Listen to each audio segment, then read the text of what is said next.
ഇപ്പോൾ നമുക്കൊപ്പം doctor V Ratheesh Kumar കൂടി ചേരുകയാണ്. ശിശുക്ഷേമ സമിതി മുൻ ലീഗൽ കൺസൾട്ടന്റ് കൂടിയാണ് അദ്ദേഹം.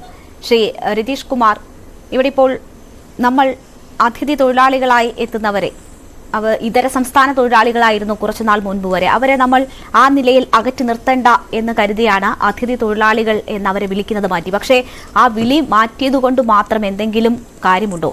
ഇപ്പോൾ അവർ പല വിഭാഗങ്ങളുണ്ട്. ജോലിക്ക് പോയി കൃത്യമായി താമസിച്ച് ഒരു വീടൊക്കെ എടുത്ത് താമസിച്ച് ജീവിക്കുന്നവരുണ്ട്, അല്ലാതെ ജീവിക്കുന്നവരുണ്ട്. ഇതുപോലെ നാടോടികളുണ്ട്, കരകൗശല വസ്തുക്കളും മറ്റും ഉണ്ടാക്കി വിൽപ്പന നടത്തി ജീവിക്കുന്നവരൊക്കെയുണ്ട്. പല വിധത്തിലുള്ള ആളുകളുണ്ട്. അവരെ വിളിക്കുന്ന പേര് മാറ്റിയതുകൊണ്ട് മാത്രം കാര്യമുണ്ടോ? നമുക്ക് ഇവരെ എങ്ങനെ അവരുടെ ജീവിത സാഹചര്യങ്ങൾ മെച്ചപ്പെടുത്താം എന്ന തരത്തിലുള്ള ഒരു സമീപനം അക്കാര്യത്തിൽ വേണ്ടേ? കുട്ടികൾ തെരുവുനായ്ക്കളെ പോലെയാണ് റോഡുകളിൽ അന്തി ഉറങ്ങുന്നത്. അവരുടെ ജീവൻ എന്ത് സുരക്ഷ? ഇപ്പോൾ ഈ കുടുംബം ഇത് പരാതിപ്പെട്ടില്ലായിരുന്നു എങ്കിൽ ഒരു പക്ഷേ പുറം ലോകം പോലും ഇത്തരമൊരു സംഭവം ഉണ്ടായോ എന്നറിയില്ല. അപ്പോൾ ആ കുട്ടികൾക്കും അവകാശമുണ്ട്, അവർക്കും ജീവിക്കാനുള്ള അവകാശമുണ്ട്.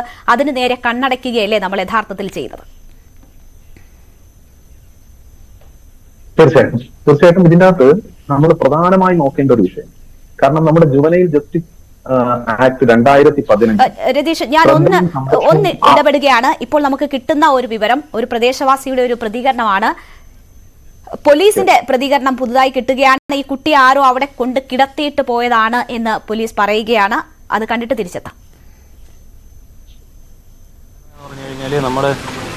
നമുക്ക് നടക്കുന്ന, അതായത് പാളത്തിൽ നമ്മൾ സെർച്ച് ചെയ്ത് പോയാൽ കാണാൻ പറ്റാത്തൊരു സ്ഥലത്തായിരുന്നു. ഏകദേശം ഒരു 6-7 അടി ഇതുള്ളൊരു ഹൈറ്റുള്ളൊരു കുഴിക്കകത്തായിരുന്നു. നടക്കുന്ന ഒരു ആൾക്കാർ സ്ഥിരമായിട്ട് നടക്കുന്ന ഒരു പാത പോലെ നമുക്ക് അവിടെ ഒരു ക്രിയേറ്റ് ചെയ്തിട്ട് ഇതുണ്ടായിരുന്നു. അപ്പോൾ അത് കാടിന് ഞാൻ മാറ്റിയിട്ട് അകത്തോട്ട് നമ്മൾ കയറിയപ്പോഴത്തേക്കും ഈ കുഞ്ഞിങ്ങനെ മലർന്ന് കണ്ണിങ്ങനെ ഫുള്ള് തുറന്ന് കിടപ്പുണ്ടായിരുന്നു. അപ്പോൾ ആദ്യം കുഞ്ഞ് ഒരു അനക്കമില്ല. ലൈറ്റ് ഇങ്ങനെ അടിച്ചപ്പോഴത്തേക്കും ആ മൊബൈലിൻ്റെ ഫ്ലാഷിൻ്റെ ഇതിൽ കുഞ്ഞ് കണ്ണ് അടയ്ക്കാൻ പറ്റുന്നില്ല. അപ്പം കുഞ്ഞ് ആദ്യം ഡെത്തായെന്നാണ് വിചാരിച്ചത്. സാറിനോട് അങ്ങനെ തന്നെയാണ് അവർ പറഞ്ഞത്. പക്ഷേ ചാടി ഇറങ്ങിയപ്പോഴത്തേക്കും കുഞ്ഞ് ടക്കനെ ഞെട്ടിയും വളർന്നു. ഒരു 2 വേരിൻ്റെ ഇടയിൽ കുഞ്ഞിനെ മലർത്തി കിടത്തിയിരിക്കുകയായിരുന്നു. നമ്മൾ പിന്നെ ഒന്നും അപ്പോഴന്നെ എടുത്ത് സാറും നമ്മളെല്ലാം കൂടെ എടുത്തുകൊണ്ട് ഓടായിരുന്നു. വേറെ ഒന്നും ചെയ്തില്ല. വേറെ ഒന്നും മനസ്സ് വന്നില്ല ഫോട്ടോ എടുക്കാൻ. എൻ്റെ അടുത്ത് എല്ലാവരും ചോദിച്ചു ഫോട്ടോ എടുത്ത്. ഞാൻ ഒന്നും എടുത്തിട്ടില്ല. നമ്മൾ എത്രയും പെട്ടെന്ന് ഹോസ്പിറ്റലിൽ എത്തിക്കണം എന്നുള്ള ഒരൊറ്റ ഇതിൽ വേറെ ഒന്നും മനസ്സിൽ വന്നിട്ടില്ലായിരുന്നു. ആദ്യഘട്ടത്തിൽ കണ്ടപ്പോഴേ ഈ കുട്ടി ആരോ കൊണ്ട് കിടത്തിയ രൂപത്തിൽ തന്നെയായിരുന്നു ഉണ്ടായിരുന്നത്? അതെ, തീർച്ചയായിട്ടും. കുട്ടിയല്ലാതെ സ്വാഭാവികമായ അല്ല, ഒരിക്കലും നമുക്ക് പോലും ഞാൻ പോലും ചാടി ഇറങ്ങിയത്. എനിക്ക് തന്നെ ഒരു ഏടി അടിപ്പിച്ച് ഹൈറ്റുണ്ട്. അപ്പോൾ ഞാൻ തന്നെ ചാടി ഇറങ്ങിയിട്ട് കൊച്ചിനെ എടുത്ത് മേളിൽ ഇരുത്തിയതിനു ശേഷം വീണ്ടും ഞാൻ ചാടി വരെയാണ് കയറിയത്. അപ്പോഴത്തേക്കും ആരോ കൊണ്ട് കിടത്തിയതാണ് ഉറപ്പാണ്. ശരീരത്തിൽ ബ്ലഡോ അങ്ങനെ എന്തെങ്കിലും? ഇല്ല, വേറെ ഒന്നും. പോലീസിന്റെ പ്രതികരണമാണ്. ആദ്യമായി കുട്ടിയെ കണ്ട പോലീസുകാരന്റെ പ്രതികരണമാണ്.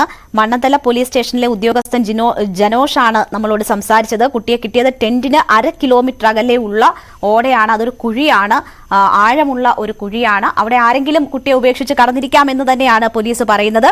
റെയിൽവേ ട്രാക്കിന് 4 മീറ്റർ അകലെയുള്ള സ്ഥലത്ത് നിന്നാണ് കുട്ടിയെ കണ്ടെത്തിയത്. രാവിലെ പോലീസ് പരിശോധന നടത്തിയ സ്ഥലത്താണ് ഈ രാത്രി കുട്ടിയെ കണ്ടെത്തിയിരുന്നത്. കാട് പിടിച്ച നിലയിലായിരുന്നു ആ ഓട. കുട്ടിയുടെ കുടുംബം സ്ഥിരമായി കുളിക്കാൻ പോകുന്ന കടവിലേക്ക് ഉള്ള വഴിയിലാണ് ഈ കുഴിയുള്ളത്. അവിടെ നിന്നാണ് കുട്ടിയെ കിട്ടിയിരിക്കുന്നത് എന്നാണ് പറയുന്നത്. കുട്ടി തനിയെ പോയതാണോ, ആരെങ്കിലും തട്ടിക്കൊണ്ടുപോയി ഉപേക്ഷിച്ചതാണോ എന്ന് പൂർണ്ണമായും പോലീസ് ഉറപ്പിക്കുന്നില്ല. ഇത് ആരെങ്കിലും ഉപേക്ഷിച്ചിട്ട് പോയതാകാം എന്നത് ഇപ്പോഴും പോലീസ് ഒരു സംശയമായി മാത്രമാണ് പറയുന്നത്. രതീഷ്, തുടരാം. ഞാൻ പറഞ്ഞു വന്നത്, നമ്മുടെ ഇപ്പോ കുട്ടികളുടെ സംരക്ഷണത്തെ കുറിച്ച് നമ്മൾ ഇത്രയും പറയുന്നത് കാരണം ശ്രദ്ധയും സംരക്ഷണവും ആവശ്യമുള്ള കുട്ടികളുടെ എങ്ങനെ അവർക്ക് സംരക്ഷണം കൊടുക്കേണ്ടതുണ്ട് എന്നതിനെ പറ്റി വളരെ വ്യക്തമായി ജുവനൈൽ ജസ്റ്റിസ് ആക്ടിന്റെ അകത്ത് പറയുന്നുണ്ട്.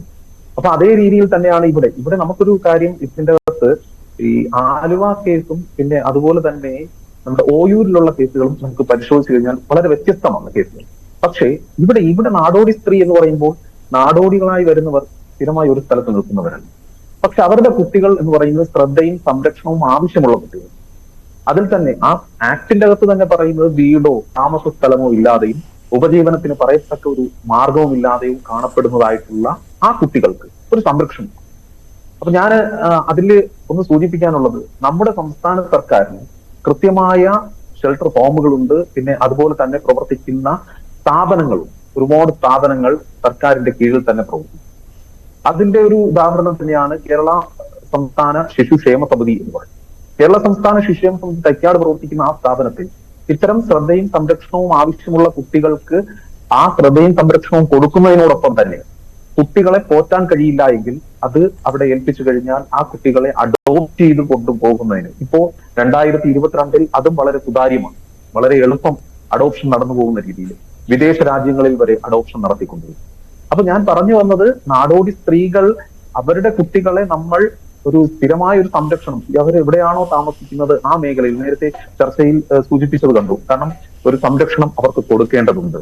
എന്നാൽ മറ്റ് സംസ്ഥാനങ്ങളെ അപേക്ഷിച്ച് നമ്മുടെ സംസ്ഥാനത്ത് നോക്കിക്കഴിഞ്ഞാൽ നമ്മുടെ കുട്ടികളെല്ലാം തന്നെ സംരക്ഷണം കിട്ടുന്നതും ഒക്കെയാണ്. പക്ഷേ ഇത്തരം നാടോടി സ്ത്രീകളായിട്ട് വരുന്നത് അല്ലെങ്കിൽ അന്യ സംസ്ഥാന തൊഴിലാളികൾ ആയി വരുന്ന അവരുടെ കുട്ടികളുടെ സംരക്ഷണം എത്രത്തോളം കിട്ടുന്നുണ്ട്, അവർ എത്രത്തോളം കിട്ടുന്നുണ്ട് എന്നുള്ളത് നമ്മുടെ ഇത്തരം വിഷയങ്ങൾ വരുമ്പോൾ മാത്രമല്ല, അവർക്ക് വേണ്ടിയിട്ട് പൊതുവിൽ നമുക്ക് എന്ത് ചെയ്യാൻ സാധിക്കും അതൊരു ചർച്ചയായിട്ട് എടുത്തുകൊണ്ട് ശരിക്കും പറഞ്ഞു കഴിഞ്ഞാൽ ഒരുപാട് നമ്മൾ പ്രതിവിധികൾ കണ്ടെത്തേണ്ടതുണ്ട് എന്നുള്ള. പിന്നെ അതിനെ സംബന്ധിച്ച് മറ്റൊരു കാര്യം കൂടി ഞാൻ ഇവിടെ സൂചിപ്പിച്ചു പോവുകയാണ്. ഒന്ന്, ശ്രദ്ധയും സംരക്ഷണവും നമുക്ക് ഇവർക്ക് കൊടുക്കണമെങ്കിൽ ഇത്തരം ഷെൽട്ടർ ഹോമുകൾ, ഇത്തരം സ്ഥാപനങ്ങളിലേക്ക് ഇവരുടെ കുട്ടികളെ ഈ പറഞ്ഞതുപോലെ തന്നെ നഴ്സറിയിൽ പോകുന്ന അതേ രീതിയിൽ ആ സ്ഥാപനങ്ങളിലേക്ക് അയക്കപ്പെട്ടാൽ രാവിലെ മുതൽ വൈകുന്നേരം വരെ അല്ലെങ്കിൽ ഒരു സംരക്ഷണം കിട്ടും. പിന്നെ രാത്രി അവർ കിടന്നുറങ്ങുന്നത് എവിടെയാണ്? അവരുടെ കുട്ടികൾ കിടന്നുറങ്ങുന്നത് തുറസായ സ്ഥലത്താണ്. ഒരു സംരക്ഷണവും ഇല്ലാത്ത ഒരു തുറസായ സ്ഥലത്താണ് കിടന്നത്. അപ്പൊ സ്വാഭാവികമായിട്ടും നമ്മുടെ ബാലനീതി നിയമത്തിന്റെ നഗ്നമായ ലംഘനമാണ് ഇവിടെ.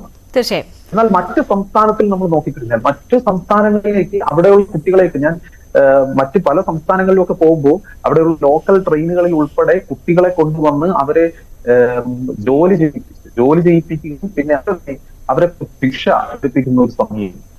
എന്നാൽ നമ്മൾ ഈ കഴക്കൂട്ട മേഖലയിലേക്ക് നമ്മൾ പോകുമ്പോൾ കണ്ടിട്ടുണ്ട് നാടോടികളായിട്ടുള്ള സ്ത്രീകൾ അവരുടെ കുട്ടികളെ പറഞ്ഞു വിട്ട് നമ്മുടെ വണ്ടിയിലേക്ക് വന്ന് ആ കുട്ടികൾ ചോദിക്കാൻ അങ്ങനെയുള്ള സാധനങ്ങൾ തീർച്ചയായും ആ തരത്തിൽ എല്ലാവിധ അവകാശങ്ങളും ലംഘിക്കപ്പെട്ടുകൊണ്ട് തന്നെയാണ് ആ കുട്ടികൾ കഴിയുന്നത്. അവിടെ എന്ത്